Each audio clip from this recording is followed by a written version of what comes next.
అనంతపురం జిల్లా ఎల్లనూరులో ఉద్రిక్తత చోటు చేసుకుంది. ఎల్లనూరు చెరువు 600 ఎకరాలలో ఉంది. ఇందులో భారీగా కంప చెట్లు ఉన్నాయి.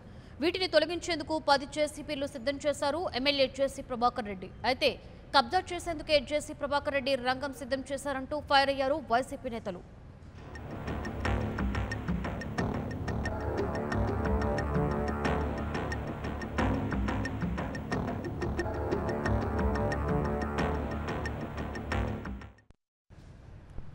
జేసీని అడ్డుకునేందుకు స్థానిక వైసీపీ నేత బోగతి నారాయణరెడ్డి కూడా మరికొన్ని జేసీబీలతో అక్కడికి వచ్చారు. దీంతో పరిస్థితి చేయిదాటే ప్రమాదం కనిపించింది. రంగంలోకి దిగిన పోలీసులు ఇరువురిని నచ్చజెప్పారు. ప్రస్తుతానికి శాంతించినట్లుగా కనిపించినప్పటికీ పరిస్థితి మాత్రం నివురుకప్పిన నిప్పులాగే ఉంది.